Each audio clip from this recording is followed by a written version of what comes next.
So, District Attorney Ho, we'll start with you. When it comes to the prosecution of crimes, why do you support the changes in Prop 36? As someone who is on the front lines of public safety in the courtroom and the community, I support Proposition 36 because it gives prosecutors the tools we need to be able to go after and stop retail theft, the ability to get people off the streets, especially those that are suffering from drug addiction and that happen to be unhoused. And finally, it gives prosecutors the tools to go after the peddlers of poison, the people that are selling fentanyl and killing our children, killing our brothers, our sisters, and people in the unhoused community. Sheriff Cooper, I want to turn to you now. What's your biggest frustration when it comes to these recent crime trends, and how do you think that Prop 36 is going to change that? It's really the law. Here we are 10 years into Prop 47, and they tried to run dozens of bills through the legislature. They never went through. This year you had 20 bills introduced. Why? It got so bad. That's the reason. It changes it. Prop 47 was voted on by the voters, and to have significant change or meaningful change, it has to be voted on by the voters again. That's really the big issue.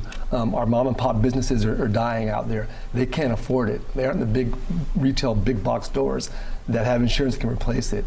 So that's really who's being impacted by the Prop 47 issue, the 950. That is a big issue with that. And really it's compassionate. If you have a drug addiction, get some help. And best of all, you can get your record expunged. But some folks shift to force into treatment. You know, I've heard what you all say, and I want to throw this question out for the table. Do you believe that if a person is choosing to steal, if they're committing a crime, do they count up the cost of what it's going to be, what it's going to cost if they're planning to steal, if they are deciding then to commit this crime? Do these increased penalties really reduce crime? No. So what we know about crime is that most people don't calculate the consequences in advance, particularly the kinds of crime we're talking about, low-level thefts, drug use. The National Institute for Justice, which is run by the U.S. Department of Justice, tells us that the most effective way to deter crime is by ensuring that people will be caught. The belief that you will be caught is the thing that keeps people from crossing the line. It is not the severity of the punishment.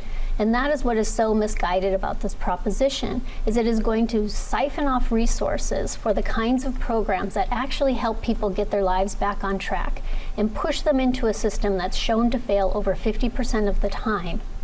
And we will lose hundreds of millions of dollars that we need in that treatment infrastructure, and we will spend them on building prisons and overcapacity prisons around the state, and we won't have an impact on the decisions people make about whether they go into a store to steal or whether they use drugs that are dangerous to them.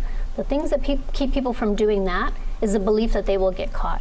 In the state of California, we catch less than 10% of people engaged in theft. We are not deterring people at the very earliest, least expensive moment that we have available to us, which is to say, you cannot steal from the store without a consequence. That is appropriate. We should focus on the arrest issue and not on creating new felonies. I'm going to disagree respectfully with the idea that the most important part is whether or not somebody thinks that they're going to get caught. If you think you're going to get caught, but you know that you're not going to get punished, then there's no deterrence factor. I have an individual that walked into an immigrant supermarket in South Sacramento, was caught stealing, fought with the clerk, pulled out a weapon, and then escaped. The police, they caught him, and when they caught him, he says, well, you're just gonna let me go because I stole less than $950. But that's a robbery. But that's a real life example, and what happened was the police told him, you're facing a robbery, and they were prosecuted for robbery, but the mentality that that individual had was, there's no consequence for walking in and stealing. So you believe they are counting up the cost? It wasn't true. Absolutely. He was prosecuted for a robbery, which is a strike.